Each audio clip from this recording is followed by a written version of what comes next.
moment, la révélation de ton Dieu. J'ai dit quoi? La révélation de ton Dieu. Bien, et surtout la révélation de sa fidélité. Tu dois savoir à quel Dieu tu as cru. Non. Tu dois savoir en quel Dieu tu as cru, frère. Tu dois avoir la révélation de qui est ton Dieu. Ton Dieu est un Dieu à qui rien n'est impossible. C'est un Dieu à qui rien n'est impossible. Rien n'est impossible à Dieu. Rien du tout. Donc le mot impossible n'existe pas dans son vocabulaire. C'est un Dieu responsable. Quand il prend une initiative, il va jusqu'au bout. C'est un Dieu fidèle. Quand il donne une promesse, il tient. C'est un Dieu puissant. Aucun adversaire ne peut le terrasser. C'est un Dieu omniprésent. Il n'y a pas de territoire où il est absent. Le Dieu que tu as, tu sais. Et c'est un Dieu qui n'a besoin de personne d'autre pour être ce qu'il est. Il est le commencement du commencement et la fin de la fin sans avoir de commencement et de fin. C'est ce Dieu que tu adores. Tu ne peux pas me dire que tu as rencontré ce Dieu et puis ne pas avoir le courage d'agir. Amen. Donc tu dois avoir la révélation de sa fidélité. Beaucoup d'enfants de Dieu n'ont pas la révélation de la fidélité de Dieu. Qui est le Dieu que tu sais? La sœur se disait en elle-même, est-ce que Dieu est vraiment capable? Après tout ce temps où je n'ai pas eu mes règles, est-ce que Dieu est vraiment capable? Souvent, on est tellement pressé par les problèmes qu'on fait plus confiance aux médecins aux médecins qui font un beau travail qu'en Dieu qui a établi les médecins. C'est incroyable. Voyez-vous, que Dieu nous aide. Amen. Que Dieu t'aide à lui faire extrêmement confiance. Entièrement confiance. Il est tellement fidèle. Vous savez, la Bible dit, maudit quiconque se confie en l'homme. Ton père peut avoir un projet pour toi, un extraordinaire projet, et il pense à t'amener tellement loin. Il est un homme puissant, un homme riche, mais sauf qu'il peut mourir avant que les rêves ne commencent. Mais quand Dieu te donne une parole, quand Dieu te donne une parole, quand Dieu te donne une parole, quand Dieu te donne une parole, quand Dieu te donne une parole, c'est pourquoi, numéro 2, cette fois je change l'ordre, n'agissez jamais sans une conviction. Vous devez agir sur la base de sa parole. Quoi? N'agissez jamais sans conviction. Les hommes courageux sont des hommes de conviction. Ah ouais? N'agissez jamais. C'est la conviction. La conviction. Vous savez quoi? C'est facile, hein? Quand on est à l'église, je sais que tu ne m'abandonnes jamais, tu ne m'abandonnes jamais, tu m'abandonnes jamais, tu m'abandonnes, tu m'abandonnes jamais, tu m'abandonnes jamais, tu m'abandonnes jamais, tu m'abandonnes jamais. Maintenant, voilà que ton mari est rentré, il n'est pas 2h du matin, il n'est pas encore là. Oh papa, oh papa, oh papa, oh, est-ce que tu ne vois pas, il n'est pas encore rentré, papa, oh, papa, oh, papa, oh, mais Dieu dit, mais tu m'as chanté le matin que je ne t'abandonne jamais, maintenant le soir, c'est papa, oh, il n'est pas encore rentré. Voyez-vous? C'est ça le problème. Mais vous devez apprendre, écoutez-moi très bien, des personnes courageuses qui ont l'audace d'affirmer la parole de Dieu, même quand les circonstances sont contraires, finissent toujours par vivre ce qu'elles ont déclaré. Toujours. C'est-à-dire que quand les choses vont mal, avoir le courage de dire tout va bien. Je vous mets à défi quelqu'un un jour qui m'a entendu dire que je vais mal. Je lui donne 1 million tout de suite. Que ce soit en lit, que ce soit même en rêve. Même si tu mens même que j'en rêve, je te donne le million. C'est même pas possible. Même le mensonge ne sort pas. C'est pas possible. Je vais toujours bien. Je vais super bien, super bien. Pourquoi? Parce que je sais que ça ne sert à rien de dire le contraire. Il faut être assez audacieux pour affirmer ce que la Bible dit. C'est là où ça commence. La capacité de parler le langage de Dieu. D'affirmer qui tu es. Voyez-vous, affirmer. Quand j'ai commencé les affaires, en année 2002, avec mes propres frères et collègues, qu'est-ce que je n'ai pas entendu? Oh, vraiment, c'est pas cela, il aime trop l'argent, mais comment, est-ce que c'est encore un homme de Dieu? Regardez un homme de Dieu, comment il a les restaurants, comment il fait ci, comment il vend l'or, comment il fait ci, oh, est-ce que ça c'est encore le ministère? Voilà. Maintenant, pendant qu'ils étaient en train de parler, j'étais en train de travailler. 10 années plus tard, est-ce que tu peux nous aider? Est-ce que tu peux nous montrer? Sauf que si au lieu de parler, d'accuser de début, on avait copié, on serait allé loin ensemble. Vous comprenez ce que je veux dire? Dans la vie, ayez l'audace d'affirmer votre spécificité. Votre identité, ne craignez personne. Ne mourrez pas photocopie des autres parce que vous avez peur des opinions des autres. Ne mourrez pas photocopie. N'ayez pas peur des opinions des autres. Quel que soit ce que les gens pensent. Tu as le droit d'être libre. Ah, mon frère, tu as le droit d'être libre. Paye ton hélicoptère, viens garer ici sur le toit. Il n'y a pas de problème. Sauf qu'en rentrant chez toi, de temps en temps, viens me chercher aussi, on monte dedans ensemble. Ah, frère, quoi de plus normal? Il n'y a pas de problème. Il faut avoir l'audace, le courage d'oser. Mais comment allons-nous voir des choses que l'œil n'a point vues, que les oreilles n'ont point entendues, s'il n'y a pas quelqu'un d'audacieux pour faire ces choses nouvelles? Pourquoi pensez-vous que vous devez reproduire toujours ce qui a été vu? Il y a des modèles uniques qui n'ont pas encore existé. Et Dieu dépend de toi pour mener ces modèles à la manifestation. Il faut oser. Il faut oser. Ose, frère. Ose. Il faut oser. Dieu aura sa main sur ta vie. La conviction. La conviction. Écoute-moi bien. Cette conviction naît d'une parole que Dieu te donne. Pierre est sur les eaux avec ses gars. Écoutez-moi attentivement. Et donc, dans la nuit à 4 h du matin, ce que Jésus est en train de faire, et ce que les gens ne savent pas, c'est que Jésus veut chercher un leader. Il est embarrassé. Il y a Jean que lui, il l'aime. Il y a Jacques qui est son frère. Il y a Pierre qui est le zélé. Mais qui donc je vais chercher? Et tous ces gars ont été presque partout avec lui dans les mêmes miracles. Alors il décide de faire un test. Et le test, c'est le test du courage. Celui qui sera le plus courageux prendra le leadership. Il dit, les gars, allez-y, j'arrive. Les gars montent dans la barque. 4 h du matin. 4 h du matin, Rachel. 4 h du matin. Pendant que les gars sont dans la barque, Jésus meurt sur les joues. Bam, bam, bam. Les gars, tous ces gars-là connaissent la mer. Ils regardent. C'est un fantôme. C'est un fantôme. Ils commencent à avoir peur. Ils ont peur parce que pour eux, leur maître n'est pas là. Et que là, ils ont une attaque satanique. Les apôtres qui ont chassé les démons commencent à trembler devant un fantôme sur les eaux. C'est pour vous montrer que c'est même le pasteur qui t'impose la main là. Tu ne sais pas comment il était la nuit avant de venir.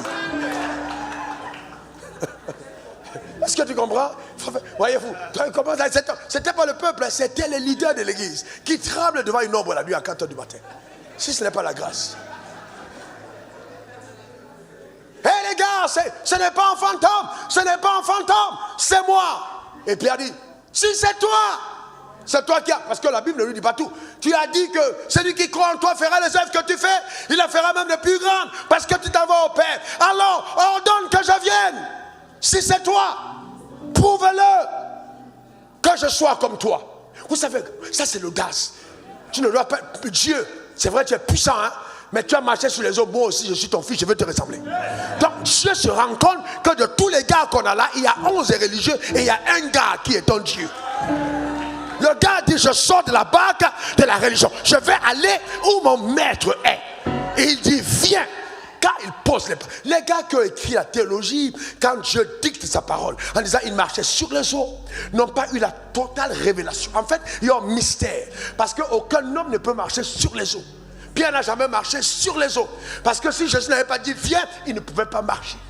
Donc quand il a marché sur quoi? Sur la parole que Jésus a donnée. Quand il a dit viens, leur parole est venue se placer sur les eaux. Donc, la parole que Dieu te donne défie les lois. Est-ce que quelqu'un comprend ça?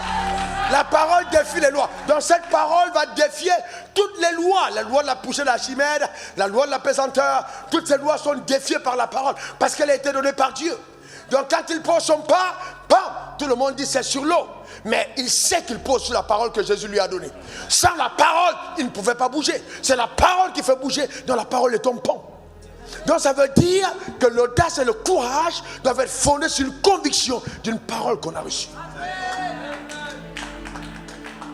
C'est ce qui te rend exceptionnel. Oh non, Dieu m'a mis à cœur depuis 11 ans.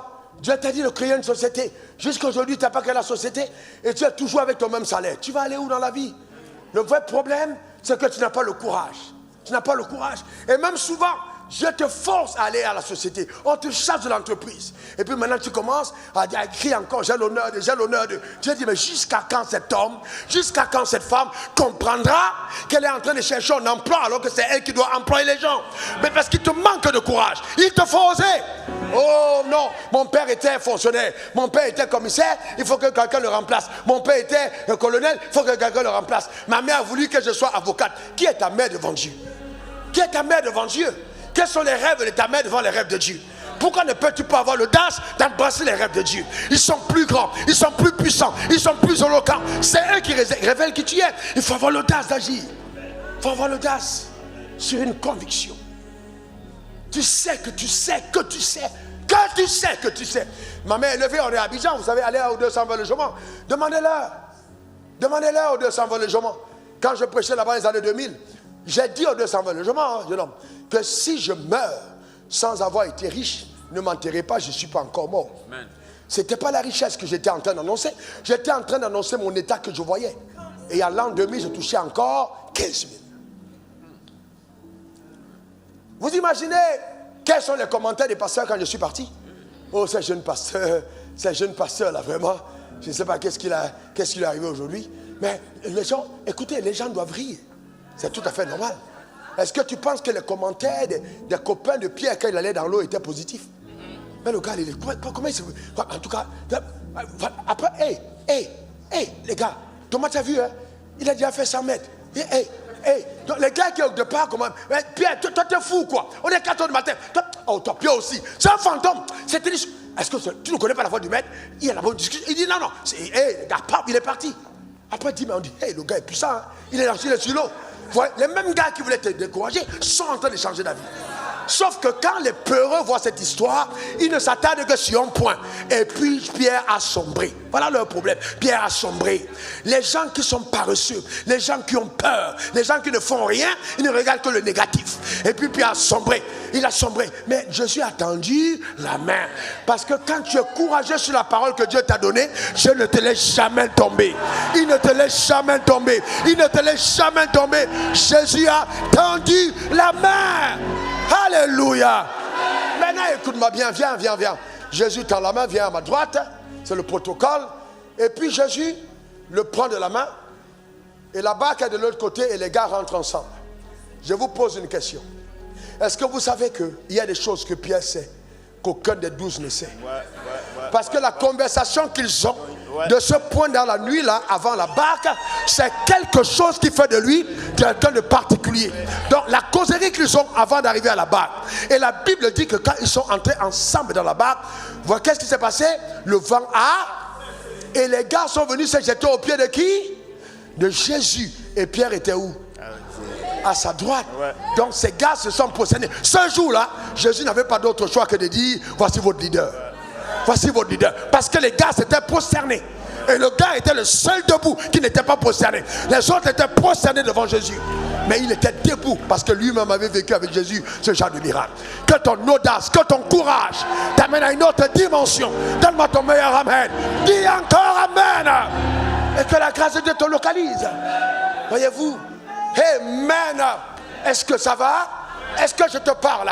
Est-ce que tu sens quelque chose pénétrer en toi? Est-ce que tu sens une énergie? Est-ce que tu sens le désir de passer à l'action? Est-ce que tu rentres chez toi maintenant pour faire ce que Dieu t'a demandé de faire? Est-ce que tu vas intimider l'enfer? Est-ce que tu vas révéler ta divinité? Donne-moi ton meilleur amen. Dis encore amen.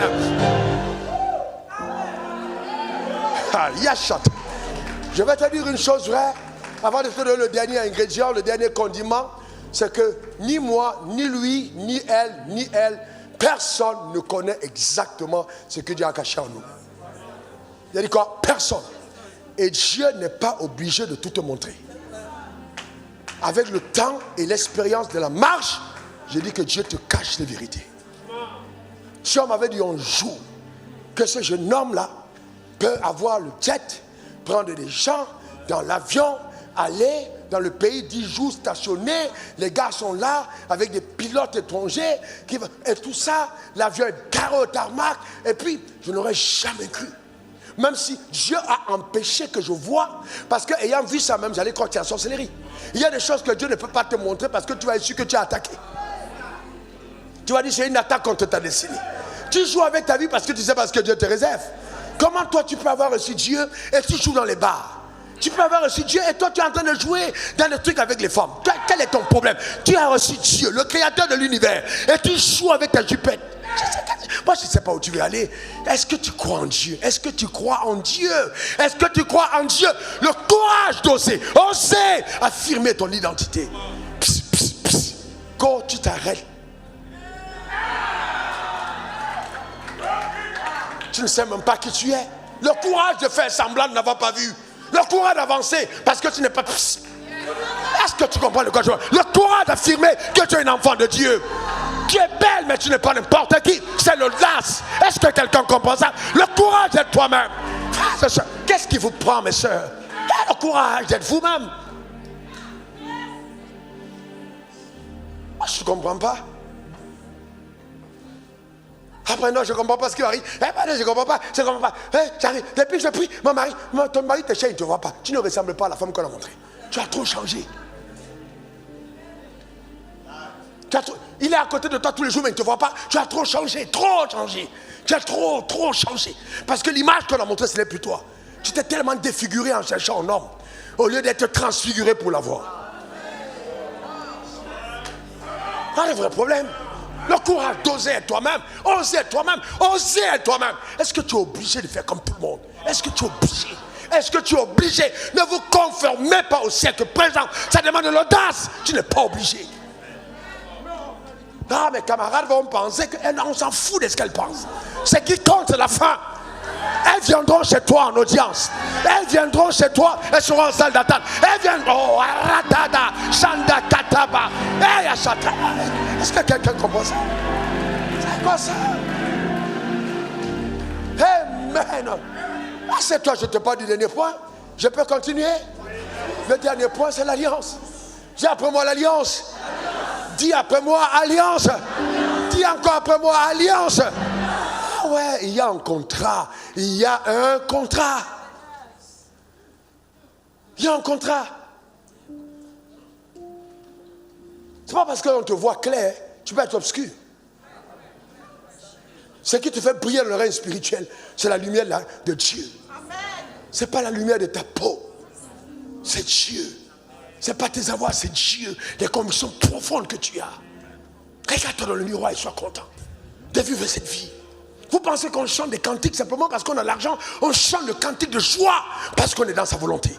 Parce qu'on est dans une alliance. Et on sait qu'on est avec Dieu. Sinon, Pierre, Paul et Silas n'auraient pas chanté en pleine nuit en prison. Il ne faut pas que le monde vous donne des standards erronés. Mais je ne veux pas être comptable de ceux qui vous ont corrompus. Et compter parmi ceux qui vous ont trompés. Ce n'est pas ça la vérité. La vérité, c'est qu'il faut poursuivre. Et d'abord sa volonté, et ensuite rester dans l'alliance. Pour comprendre la raison pour laquelle les choses arrivent. Quand les gens n'ont pas compris, ils deviennent légers. C'est juste incroyable. Tellement léger, dénaturé de la profondeur de ce qu'il devrait avoir. Et ce n'est pas ce que Dieu attend. Quand je parle du courage, ce n'est pas le courage basé sur l'orgueil pour prouver à qui que ce soit, mais c'est de révéler par conviction profonde ce que Dieu attend de toi.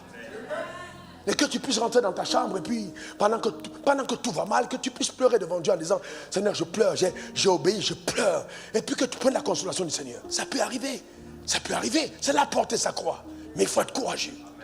Jésus n'a pas porté sa croix en chantant les cantiques. Il a le courage de livrer sa vie, battu, flagellé. Mais il était courageux pour dire, je ne renonce pas, je vais jusqu'au bout. Je vous raconte une histoire, avant de venir sur l'Alliance. Vous savez, Norton Nimbach, vous connaissez l'histoire de cette histoire-là, cette chanson? C'est un missionnaire qui est allé en Inde. Et il a prêché l'évangile. La vraie histoire de cette histoire, de ces chants-là. Il a prêché l'évangile. Et puis il a gagné une famille. La famille, le père est venu au Seigneur. Il avait sa femme et sa fille. Et puis au village, personne ne parlait de Jésus. Le chef lui a dit, renonce à Jésus. Il dit, jamais. On a tué sa fille. On dit, renonce à Jésus. Il dit, jamais. On a tué sa femme. Et puis maintenant, quand on l'a regardé, il dit, jamais. Je suis allé trop loin pour faire marche arrière. Et il dit, le monde est derrière moi, la croix devant moi, je ne recule pas. Et on l'a tué. Et vous connaissez la fin de l'histoire? Après sa mort, la mort de sa femme, la mort de sa fille, tout le village, jusqu'au chef, ont cru en Jésus-Christ. Voilà l'histoire de Norton Nimbach. Ce n'est pas juste un chant à l'église. C'est quelqu'un qui a eu le courage d'oser agir sur ses convictions. Voilà ce que le courage incarne et représente. Donc, frères et sœurs, et puis derrière, il y a l'alliance. Dis après moi, alliance. Non, dis plus fort, alliance. Alléluia. Genèse 21, verset 14. Non, on ne va pas prendre ce texte. Prenons un autre. Amen. Prenez voir le texte de la femme de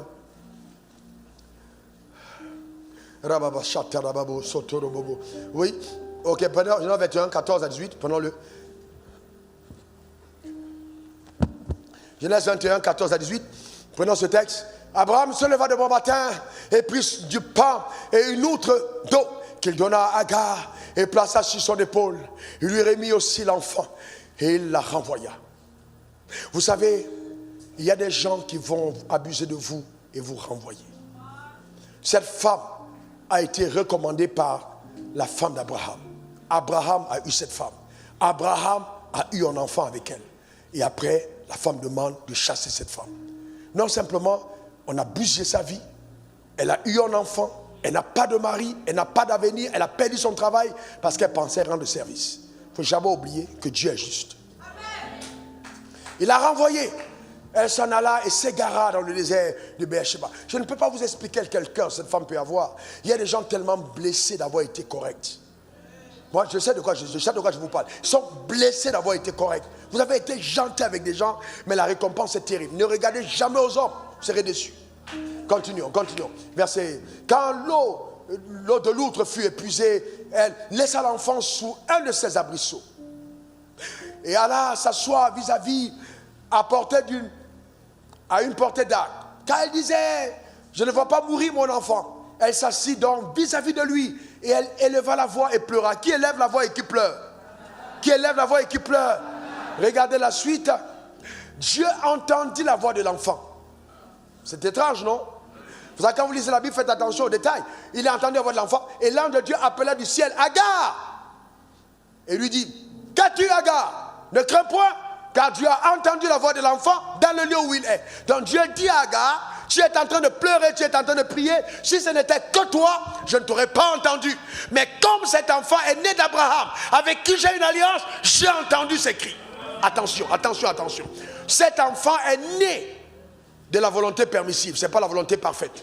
Cet enfant n'est pas allé à l'église. Cet enfant ne prie pas. Sa mère, écoutez, n'est pas allée voir un prophète pour qu'on lui impose la main. Elle n'a pas détruit les autels de réclamation familiale. Elle n'a rien fait. Mais l'enfant, voyez-vous, Dieu dit, j'ai entendu la voix de l'enfant. Si un enfant qui ne peut prier, Dieu l'entend, à plus forte raison que toi. Le Saint-Esprit est entré en toi. Jésus est mort à la croix pour toi. On est à la Pentecôte. Tu parles la langue en plus. Comment est-ce possible que quelqu'un essaie de te faire croire que Dieu te laissera tomber? Impossible. L'alliance est puissante. L'alliance est puissante. Oh pasteur, je n'arrive plus à pleurer, à prier, c'est pas grave. Même dans ton silence, je t'entends. Ne soyez pas tellement religieux pour penser que c'est parce que vous avez prié 18 heures, vous avez percé. Non. Même dans ton silence, je t'entends. Même dans tes pleurs, il t'entend. Parce qu'il y a une alliance. Il y a une alliance. Dieu ne te laisse pas tomber. Écoute-moi bien, il connaît ce que tu as traversé. Il connaît les douleurs de ton âme. Non seulement il restaure ton âme, mais il a besoin de toi. Le courage d'oser continuer ta vie. D'oser, malgré ce qui est arrivé, d'oser avancer et de tourner la page. Parce qu'il y a un temps pour pleurer, il y a un temps pour avancer. Il y a des gens qui dépendent de toi. Tu n'as pas le droit de continuer de pleurer. Tu dois progresser. Ça demande du courage. Ne vous arrêtez pas sur l'événement et dites, la vie s'est arrêtée là. Hein? Mon mari, il m'a mal parlé. C'est en quelle année?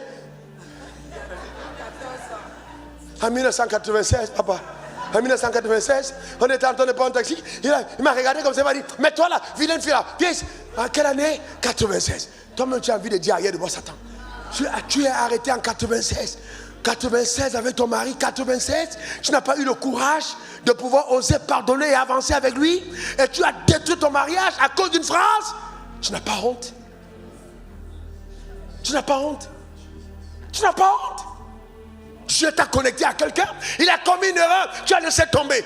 Tu n'as pas honte. Tu n'as pas honte. Pourquoi n'as-tu pas le courage d'oser? Pourquoi ne peux-tu pas souffrir certaines choses et avoir le courage d'oser croire que Dieu, malgré les imperfections de cette personne, réalisera ce qu'il a dit? Pourquoi tu n'as pas ce courage? Après tu te plains. Tu te plains. Où est passée l'alliance? Quand Dieu a conclu l'alliance avec ton père, ne savait-il pas qu'il était un menteur? Abraham a menti. Abraham était non seulement un menteur, mais un proxénète. Il a donné sa femme pour l'argent. Je ne suis pas en train de te dire qu'il faut te donner pour l'argent. Mais je dis, il a fait parce qu'il n'avait pas le Saint-Esprit. Il a fait. Mais dans cette alliance, tu as tenu sa parole. Ce n'est pas aujourd'hui. Ce n'est pas aujourd'hui qu'il a accompli toutes tes promesses envers Abraham, que toi qui es le résidu. Amen. La continuité, la descendance de cette promesse, que tu penses que Dieu te lâcherait. Et je vais plus loin et je vais conclure. Dieu pouvait te décevoir. Mais parce qu'il ne peut pas décevoir Abraham, il ne te décevra pas. Tu n'as pas compris. J'ai dit, Dieu pouvait te décevoir. Mais parce qu'il ne peut pas décevoir Abraham, il ne te décevra pas. Il se souviendra toujours que cette femme-là est une fille d'Abraham avec qui j'ai conclu une alliance. Qu'as-tu encore besoin pour agir? Est-ce que quelque chose est encore capable de t'arrêter? Est-ce qu'il y a quelque chose qui peut encore t'intimider? Est-ce que je ne t'ai pas donné tous les ingrédients qu'il faut pour agir? Maintenant lève-toi et dis, je passe à l'action. Encore. Tu as pas ma courage. Encore courage. J'ai un esprit de courage, dis-le. Encore j'ai un esprit de courage qui m'habite. La main de Dieu est sur ma vie. La grâce de Dieu m'accompagne. Je n'arrête pas ce que je commence. J'achève mes initiatives. Car j'ai appris du Seigneur que celui qui se relâche est frère de celui qui détruit. Il n'y a pas de lien de famille entre moi et Satan. Aucun lien. Je n'abandonne pas, je ne lâche pas l'affaire. Je vais jusqu'au bout par la grâce de Dieu. Au nom suprême de Jésus. Amen. Amen. Amen. Acclame Jésus. Pousse un cri de joie dans sa présence. Hey. Hey. Shalemo Sata. Rekete de Babo Sata. Lève ta main vers le ciel. Parle à Dieu. C'est le moment de parler à Dieu. Parle à lui de toute ton âme. Cette entreprise, j'aimerai. Cette église, tu la bâtiras. Cette évangélisation, tu feras. Ce mariage réussira. Cet enfant ne sera pas détruit. Tes projets marcheront. Cet empire sera construit. La main de Dieu est sur ta vie. Tu ne lâches pas l'affaire. Rabasata. Rekoto baba baba. Et tu ne seras pas expulsé de la France. Tes papiers, tu l'obtiendras. Ce travail que Dieu t'a promis, tu l'auras. Cette entreprise, tu vas la créer. Rakashata rababa. Yeah!